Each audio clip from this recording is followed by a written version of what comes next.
आज हम लोग देखने वाले हैं ग्रुप 18 एलिमेंट्स को, है ना। ग्रुप 18 एलिमेंट्स का मतलब ये हो गया कि ग्रुप 18 के तत्व, इसे जीरो ग्रुप के नाम से भी जाना जाता है। चलिए हम लोग परिचित होते हैं इनसे।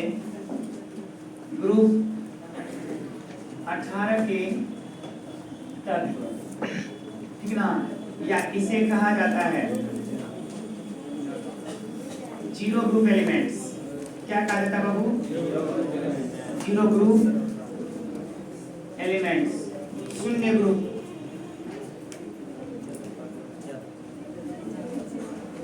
शून्य ग्रुप के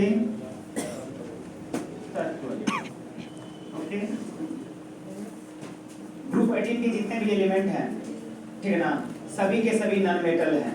क्या है? सभी के सभी नॉन मेटल हैं। चलिए हम लोग देखें बारी बारी से। Helium, neon, argon, krypton, xenon और रेडॉन। एटॉमिक नंबर 10, 12, 30, 54, देख रहे हैं? 2, 10, 18, 36, 54 और 86। कितने हैं इसमें टोटल? इन 6 में सबसे अंतिम वाला रेडियो एक्टिव है, ठीक है ना। चलिए देखिए एक एक करके हम लोग यहाँ से लेकर के यहाँ तक की हम बात करें, ये सभी के सभी एटमॉस्फेयर में पाए जाते हैं।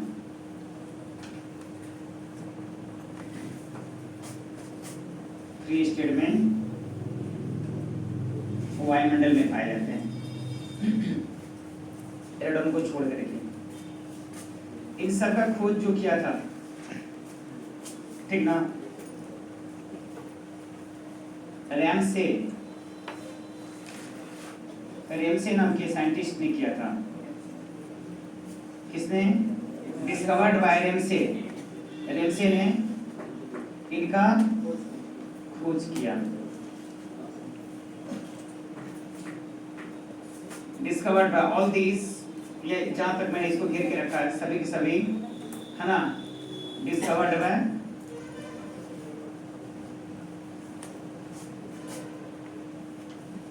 रैमसे। ये देखिए अलग हट करके बात करें इसमें, सबसे नीचे है, इसका नाम क्या है? रेडॉन, ठीक ना। यह रेडियो एक्टिव है। ऐसे भी हम लोग जानते हैं किसी भी पार्टिकुलर ग्रुप में आप जाते हो, सबसे नीचे वाला जो एलिमेंट होता है वो रेडियो सक्रिय होता है। जैसे ग्रुप 1 में, ठीक ना, hydrogen, lithium, sodium, potassium, rubidium, caesium and francium. Group 2 में बेरिलियम, मैग्नीशियम, इस तरीके से सब अंतिम में जाइएगा, है ना, तो मिलेगा आपको कौन? रेडियम। तो देखिए ये रेडियो एक्टिव है, रेडियो सक्रिय है।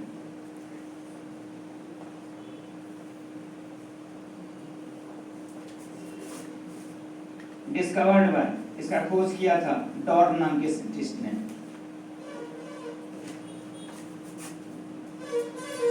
डिस्कवर्ड बाय डॉर्न, इसका खोज किसने किया? बोलो। डॉन, डॉन नहीं बोल रहा हूं, डॉर्न, डॉर्न ने किया। किसका खोज? रेडॉन का। बाकी जो आप देख रहे हो, हीलियम, नियॉन, आर्गन, क्रिप्टॉन और ज़ेनॉन, इन सब का खोज किसने किया? रैमसे। कैसे याद रखिएगा? राम से, राम से, राम कहता है, ध्यान दीजिएगा। आर्य में राम से, एक साथ बोलेंगे रैम से, ठीक ना। इनका खोज रैमसे ने किया था। ये सभी के सभी फ्री स्टेट वायुमंडल में पाए जाते हैं। ये रेडियो एक्टिव है, ठीक ना। रेडियो एक्टिव सब्सटेंस जो होते हैं उनके साथ होते हैं ये रेडॉन, ठीक है। ये रेडियो एक्टिव आप लोग किसको बोलते हैं? A substance which emits alpha, beta and gamma radiation simultaneously known as radioactive substance, and such phenomena is called radioactivity। उससे पता जिनसे अल्फा, बीटा एवं गामा का स्वतः उत्सर्जन होता है। स्वतः क्या होता है? ऑटोमेटिकली उनसे क्या होता है? विकिरण होता है, निकलते रहता है। उसे हम लोग कहते हैं रेडियो सक्रिय तत्व, और इस घटना को हम लोग कहते हैं रेडियो सक्रियता, जिनका खोज किया था हेनरी बैक्वेरेल ने। ओके, तो देखा आपने जीरो ग्रुप के एलिमेंट कौन सब हैं? Helium, neon, argon, krypton, xenon, radon. सभी क्या हैं? गैस हैं, ठीक है ना? ये सभी क्या हैं बाबू? गैस हैं। ओके, इसे जीरो ग्रुप एलिमेंट क्यों कहा जाता है? थोड़ा सा हम लोग चले आगे करके बात करें फिर दोबारा से। Helium, neon, argon, krypton, xenon और रेडॉन। रेडॉन तो ऑलरेडी आ गया आपको रेडियो एक्टिव में, ठीक है ना? इन सबों को मिला के हम लोग बात करेंगे, इसे कहा जाता है नोबल गैस, है ना? आदर्श गैस, या इसे हम लोग बोलते हैं इनर्ट गैस, अक्रिय गैस। सामान्य स्थिति में ये किसी के साथ अभिक्रिया नहीं करती है, लेकिन ठीक है ना, कुछ की बात करें, हीलियम, नियॉन, आर्गन, क्रिप्टन अभिक्रिया करती है, क्रिप्टन फ्लोराइड बनाती है, ज़ेनॉन करती है, ज़ेनॉन फ्लोराइड, डाइफ्लोराइड, ठीक है, टेट्राफ्लोराइड, हेक्साफ्लोराइड, ये बनने वाले यौगिक हैं जिनके बारे में हम लोग आगे देखेंगे, ठीक है? सामान्य स्थिति में किसी के साथ ये अभिक्रिया नहीं करती है, इसलिए इसे कहा जाता है नोबल गैस या इनर्ट गैस। अब चलिए इसका हम लोग देखें थोड़ा सा, ठीक है ना? वैलेंस इलेक्ट्रॉनिक कॉन्फ़िगरेशन इसका क्या आता है? मिटाना चाहेंगे इसको, हटाएंगे? लिख लिया आपने? Yes sir. तो जैसे आ गया ना, क्या बता देते हैं? हाँ, लिखिए वैलेंस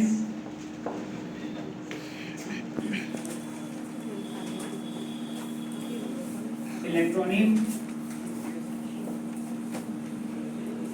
कॉन्फ़िगरेशन, संयोजी इलेक्ट्रॉनिक विन्यास।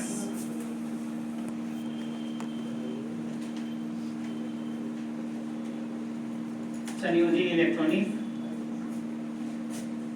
विन्यास। हीलियम को छोड़कर के अगर बात करें, हीलियम चूंकि थोड़ा सा एक्सेप्शन में आ जाता है, हीलियम की अगर बात करें तो 1s2 हुआ तो NH2 आया ना, उसे होना चाहिए कहाँ पे? ग्रुप 2 में, लेकिन उनके गुण जो है ना, प्रॉपर्टी जो उनके होते हैं ना, वो सिमिलर होते हैं किनकी तरह? इनर्ट गैस की तरह। इसलिए इसको क्या किया वहां से, ठीक ना, भेज दिया गया 18 ग्रुप 18 में, ठीक है? टोटल जो ग्रुप की संख्या है पीरियोडिक टेबल में वो 18 है। कितने हैं बाबू? 18 हैं। सबसे अंतिम ग्रुप है, इसके बाद ग्रुप 1 की शुरुआत हो जाती है। अब जैसे किसी का नाम ले लो आप, अंतिम में जैसे हम बोलते हैं नियॉन का 10, तो नियॉन के बाद क्या आता है? 10 के बाद क्या आता है? 11 आता है ना जी? 11 आता है, कहाँ है 11? सोडियम ग्रुप 1 में। 18 है आर्गन, देखिए 18 में जोड़िए 19 कहाँ चला गया? ग्रुप 1 में पोटेशियम। समझ में आ रहा है क्या हो रहा है? दुनिया को बोले अंतिम हिस्से तक जाएंगे, फिर से वही वापस आना पड़ेगा। तो देखा आपने, आना पड़ा ना, ऐसे बात करता हूँ। देखिए इनका संयोजी इलेक्ट्रॉनिक विन्यास, तो हीलियम को छोड़ के हम लोग बात करते हैं, एक्सेप्शन में आ जाता है थोड़ा सा। नियॉन का क्या आ गया? चलो चेक करते हैं हम लोग। जैसे नियॉन हो गया, वहां मत लिखिए, यहाँ लिखिए ये neon 10 1s2 2s2 2p6 3s2 2 2 4 6 4 10, यही खत्म हो गया। तो फर्स्ट ऑर्बिट गैस ऑर्बिटल में इलेक्ट्रॉन, सेकंड, अगर चेक करें अंतिम में कितने हैं? एक और हम लोग देख लें, आर्गन में 1s2 2s2 2p6 3s2 first orbit में, सेकंड में, थर्ड में,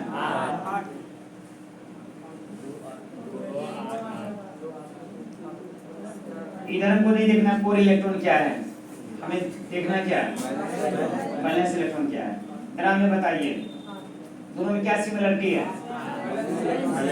दोनों में क्या समानता है? यस, दोनों के वैलेंस इलेक्ट्रॉन सेम है। यहाँ भी 8 है, यहाँ भी 8 है। हीलियम अगर लीजिएगा तो 1s2 हो जाएगा, किसी से नहीं मिलेगा। 2 हो जाएगा, इसीलिए मैंने उसको बोला अलग हट करके है वो, अपवाद में आ गए हीलियम, ठीक है ना। बाकी जिसका भी लीजिएगा अंतिम में क्या आएगा, ठीक है ना, 8 ही आएगा, समझ रहे हैं ना। तो चलो हम क्या कर रहे हैं, वैलेंस इलेक्ट्रॉन का आपको बनाना है। यहाँ क्या पूछ रहा है, वैलेंस इलेक्ट्रॉन में आईसी लगा दिया तो क्या होगा, वैलेंस इलेक्ट्रॉनिक कॉन्फ़िगरेशन। इसका नहीं पूछ रहा है, इसका पूछ रहा है, इसका 8 का, ये 2 8 का नहीं पूछ रहा है, अंतिम वाला 8 का। अंतिम वाला 8 कहाँ है, यहाँ। आप एक काम कर लो, ये 2 की जगह n ले लो, तो NH2 NP6, यहाँ NH2 NP6। यहाँ देखिए क्या हो रहा है, यहाँ 2H2 2P6, 2 में 1 जोड़ दीजिए 3, यहाँ 3H2 3P6, इसके बाद होगा 4H2 4P6, इसके बाद होगा 5H2 5P6। समझ में आ रहा है ना, कक्ष की संख्या बढ़ रही है। जैसे हम लोग ग्रुप में ऊपर से नीचे जाते हैं, एटॉमिक साइज में वृद्धि होती है, नए ऑर्बिट उसमें ऐड हो जाते हैं, ठीक है ना।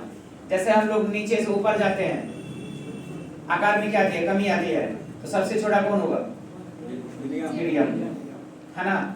उससे बड़ा नियॉन, उससे बड़ा, सबसे बड़ा,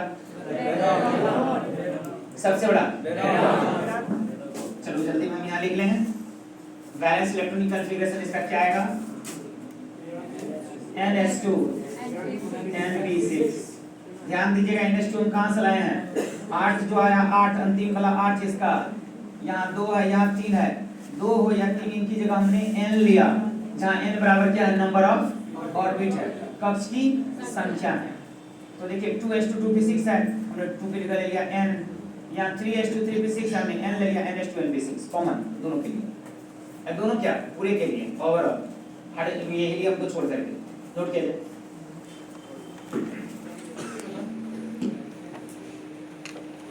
uses of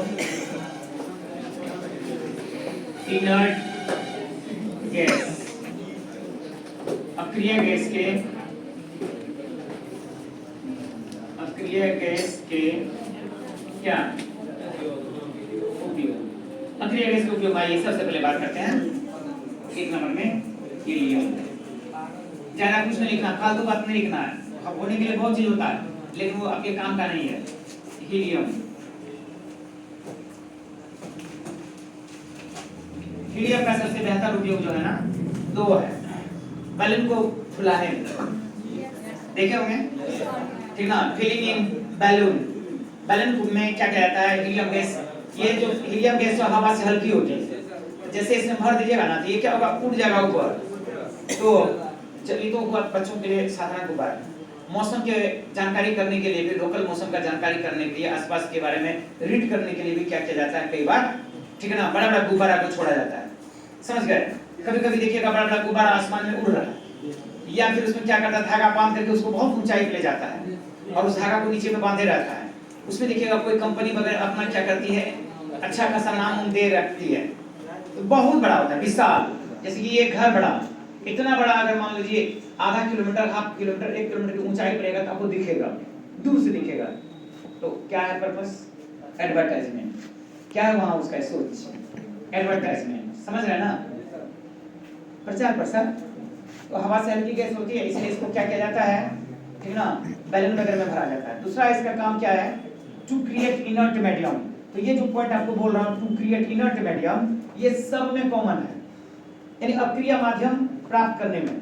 अब जैसे मान लो, ठीक है ना, किसी पदार्थ को हमको गर्म करना है, ठीक है ना। अब जैसे हम बात कर रहे हैं फास्फोरस को हमको गर्म करना है, रेड, ये व्हाइट फास्फोरस से हमको रेड फास्फोरस चाहिए। हेलो, पढ़े ना रेड फास्फोरस। तो व्हाइट फास्फोरस को अगर आप गर्म करोगे, ऑक्सीजन तनिक सा उसको मिल जाएगा, तुरंत वो ऑक्सीजन से रिएक्शन कर लेगी, फास्फोरस पेंटाऑक्साइड बना देगा, P2O5 बना देगा, ठीक ना। तो काम आपका नुकसान हो गया, ऑक्सीडाइज कर गया।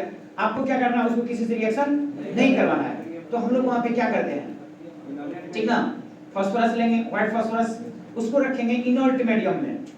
एक लोहा का बर्तन लेंगे, उसमें से हवा को निकाल देंगे, उसमें हीलियम गैस को या नियॉन गैस को या आर्गन गैस को या अदर जो गैस है, रेडॉन को छोड़ करके हम बात कर रहे हैं, उन सबको हम उसमें क्या करते हैं, रख देते हैं, राइट। इसके बाद क्या करेंगे, हम उसको गर्म करेंगे। तो गर्म करेंगे तो क्या होगा, गर्म करने के पश्चात आपको पता है कि व्हाइट फास्फोरस कन्वर्ट कर जाता है क्या चीज में, रेड फास्फोरस में, और उसकी जो रिएक्टिविटी होती है वो बहुत घट जाती है। व्हाइट फास्फोरस काफी एक्टिव होता है, चमकते रहता है, ग्लो निकलते रहता है, आग की समान उसमें से लपट उठती रहती है, चिंगारी की तरह निकलती रहती है, जिस घटना को हम लोग कहते हैं फास्फोरेसेंस, है ना, प्रतिदीप्ति बोलते हैं, आपने पढ़ा है पीछे के क्लास में। तो हीलियम का उपयोग हम लोग लिखेंगे, इट इज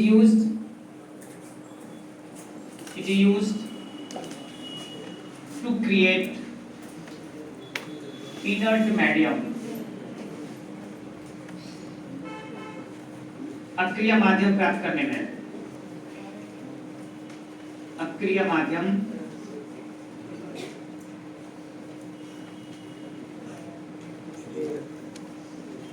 प्राप्त करने में।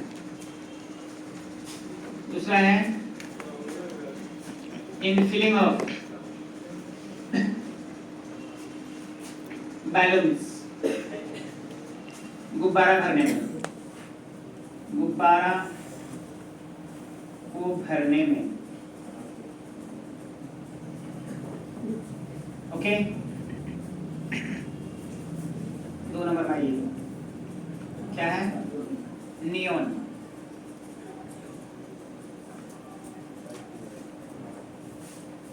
नियॉन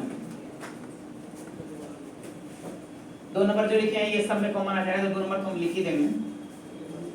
एक में टू क्रिएट, सॉरी ये 1 नंबर का, टू क्रिएट इनर्ट मीडियम, अक्रिय माध्यम प्राप्त करने में या अक्रिय माध्यम बनाने में,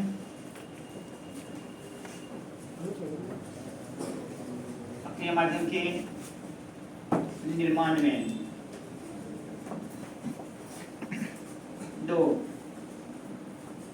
आपने शायद नियॉन लैंप का नाम सुना होगा, ठीक है, नियॉन लैंप का समझ लेना, किसका, नियॉन लैंप का। बहुत ही खूबसूरत इससे क्या होती है, लाइट निकलती है, हाँ बहुत चमकदार लाइट होती है, इसलिए नियॉन का और भी उपयोग किया जाता है। आपने रोड वगैरह पे देखा होगा, पतला पतला जो है ना, मतलब चिपकाया हुआ रहता है, मेम्ब्रेनस, ठीक है, जैसे उस पर रोशनी, थोड़ी सी भी रोशनी पड़ती है फिर चमक उत्पन्न हो जाती है। तो कौन है, नियॉन का, ठीक है ना, बहुत ही खूबसूरत वहां पे रंग बिखेरती है, और कम रोशनी में भी आपको रास्ता साफ दिखना शुरू हो जाता है, ठीक है।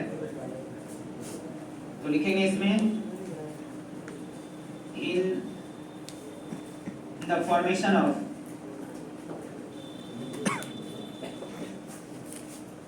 नियॉन लैंप, नियॉन लैंप के निर्माण में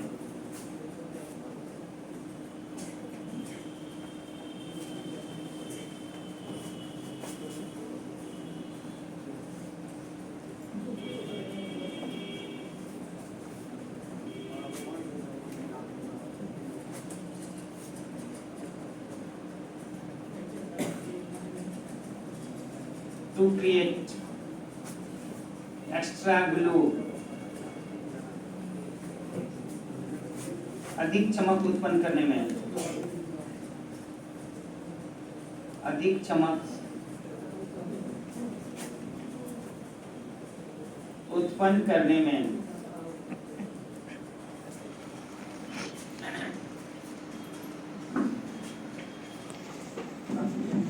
3 नंबर लिखिए, argon.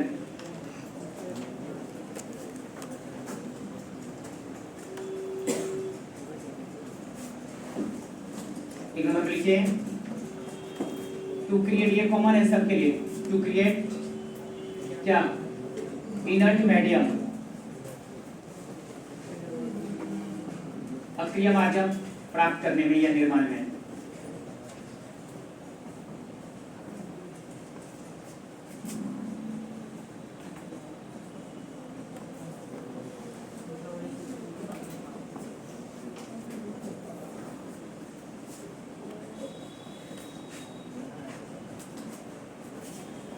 In the formation of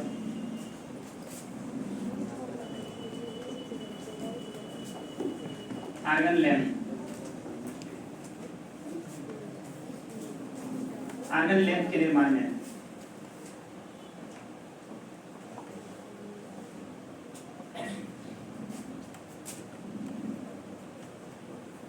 mercury के साथ जब इसको मिला करके लाइट प्रोड्यूस किया जाता है तो बहुत ही खूबसूरत लाइट प्राप्त होती है, बिल्कुल है ना, बहुत अच्छी चमक वाली लाइट प्राप्त होती है।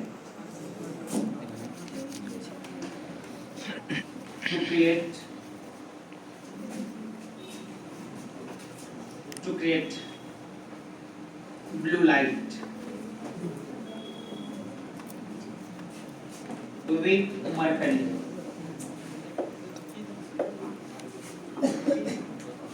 मरकरी के साथ, मरकरी समझते हैं ना, पारा मरकरी के साथ मिलाकर नीला रोशनी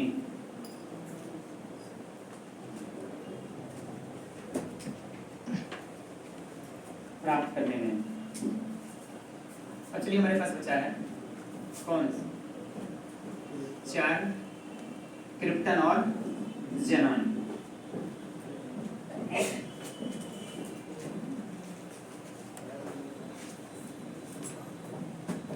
ज़ेनॉन इन दोनों के कॉमन एक जैसे हैं। टू क्रिएट इनर्ट मीडियम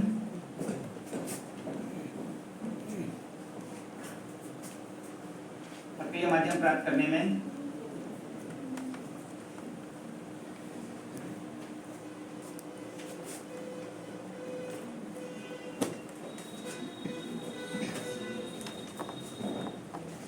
तो लिखिए फ्लोरेसेंट लाइट के निर्माण में इन द फॉर्मेशन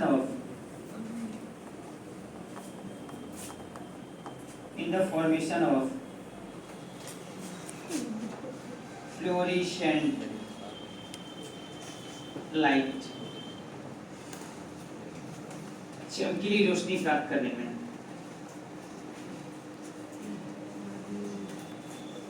रोशनी वैसे भी चमकीली होती है लेकिन इनकी बहुत ही खूबसूरत ब्रिलियंट साइन आती है।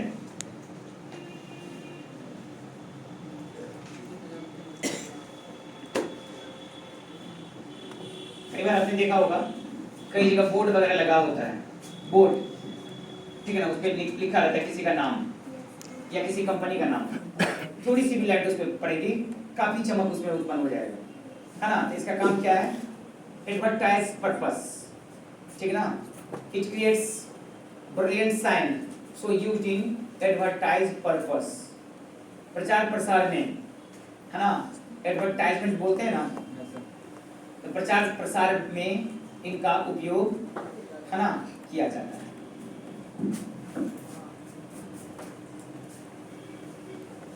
इन advertisement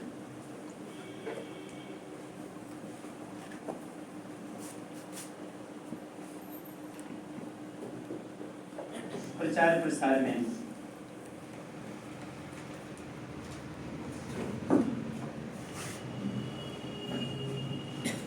light to create blue light, focus कीजिए इसको बढ़िया से वहां पे, टू क्रिएट ब्लू लाइट, है ना, to create blue light with mercury, पारा के साथ मिलकर के ये काफी खूबसूरत नीली रोशनी पैदा करती है, ठीक ना।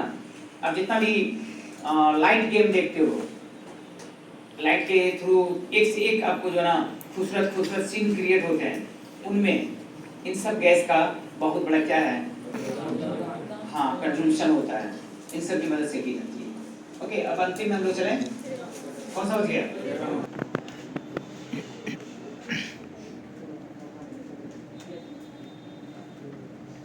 कितना नंबर, 6 नंबर में आएगा रेडॉन, है ना, रेडॉन, रेडॉन में देखिए लिखेंगे it is radioactive, it is radioactive so used in the purpose of destroy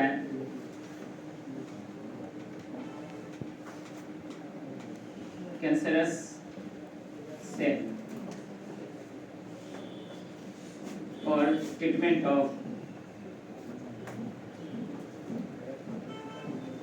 cancer. Hindi में लिखेंगे कैंसर की चिकित्सा में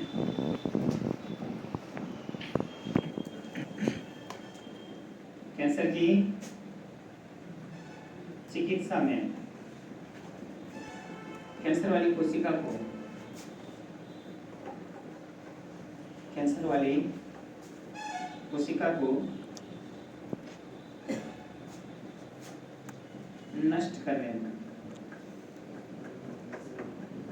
ओके, इस प्रकार आपका ये सभी के सभी समाप्त होते हैं, ठीक ना। हीलियम में एक एडिशन कर दो, वहां पे एक चीज और बता दो, ठीक ना। हीलियम का उपयोग एक चीज में और किया जाता है जो हम लोग पहले भी पढ़े हैं, जो डाइवर होते हैं, गोताखोर होते हैं, ठीक ना, वो जो पानी की गहराई में जाते हैं, क्या होगा आपको, ठीक ना।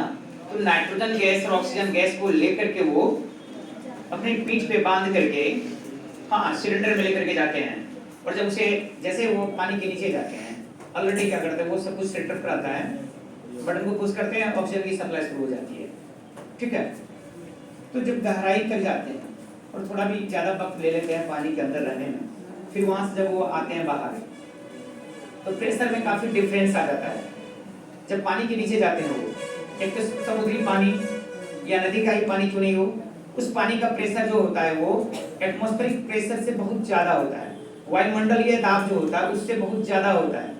अभी हमारे शरीर पे वायुमंडलीय दाब लग रहा है, atmospheric pressure exerted by the atmosphere, that is called atmospheric pressure. और जब पानी के नीचे हम जाते हैं तो पानी का एक दाब लगता है, ठीक है ना, जिसके कारण क्या होती है आप जानते हैं, by applying pressure dissolving capacity of gas maximize और इंक्रीजेस, है ना। जब हम गैस को क्या करते हैं, दाब डालते हैं तो उसकी घुलनशीलता बढ़ जाती है, पढ़े हैं ना कैसे, कब, सॉल्युबिलिटी में हम लोग पढ़े थे, याद करिए सॉल्यूशन चैप्टर में हम लोग देखे थे, ठीक ना, विशेष करके इस चीज को देखे थे, जैसे कि कोको कोला थम्स अप के जो बोतल होते हैं उसमें कार्बन डाइऑक्साइड गैस को अत्यंत ज्यादा प्रेशर पे दाब पे घुलाया जाता है। जैसे आप उसके ढक्कन को हटाते हो उतनी ही से बुलबुला जो ना बाहर की ओर निकलना शुरू हो जाती है, लेकिन आप छोड़ने वाले कहाँ हो, और फटाफट उसको क्या कर दे हो, ठीक है ना, इनसाइड द स्टमक आप उसको ले लेते हो। तो जैसे वो पेट के अंदर जाता है तो फिर क्या करेगा, पेट के अंदर जाने के बाद फिर बुलबुला बाहर निकलेगा, तो फटाफट आपको डकारा आना शुरू हो जाता है।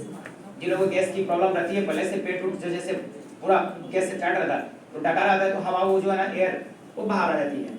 इसीलिए कहा जाता है पानी जब भी हम पिए तो सही तरीका से पिए, बैठ के पिए, खड़े खड़े पानी नहीं पिए, क्योंकि तेजी से जब हम पानी पीते हैं तो हवा जो है ना वो मिक्सअप होकर के पानी के साथ चले जाती है, जिससे हम लोग क्या करते हैं, अंदर कर लेते हैं, वो फिर आपको एयर बबल के रूप में पेट में कहीं आपको क्या करेगी, पेन क्रिएट करेगी। यस, तो देखा आपने, तो वहां पे नाइट्रोजन की जगह पर ध्यान दीजिए, जहां बता रहे थे, तो डाइवर जो गोताखोर जो जाते हैं तो जो सिलेंडर में गैस भर के जाते हैं तो उसमें मुख्य रूप से क्या होता है, ऑक्सीजन और नाइट्रोजन। तो नाइट्रोजन की घुलनशीलता ज्यादा होती है, ऑक्सीजन की भी होती है, तो ऑक्सीजन घुल भी जाएगा तो प्रॉब्लम नहीं है ना, वो हमारे लिए सही है।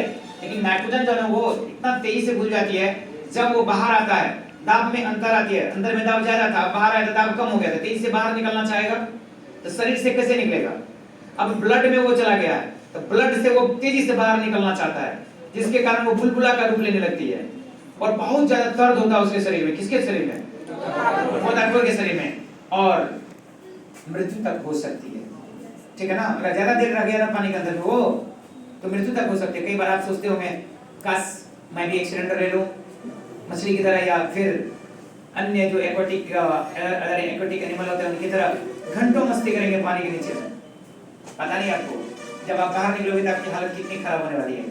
इससे बचने के लिए क्या किया जाता है, ठीक है, नाइट्रोजन की जगह क्या किया जाता है, हीलियम लिया जाता है ज्यादा, थोड़ा सा नाइट्रोजन भी मिलाते हैं, अधिकांश हम क्या लेते हैं तब हीलियम गैस लेते हैं। तो helium gas is also used, okay, in the purpose of mixing of air which is used by the diver. एक बार उसमें लिख दीजिए अगर आपके पास अगर बचा हुआ है तो थोड़ा हीलियम वाला में helium gas is used helium gas is used for diver with oxygen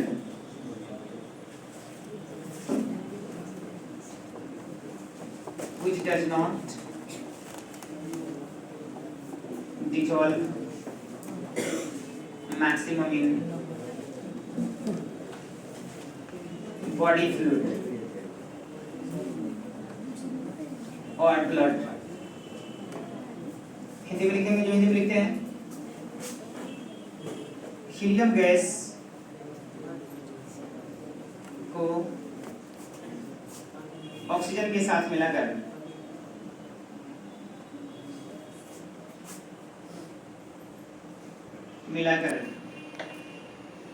गोताखोर को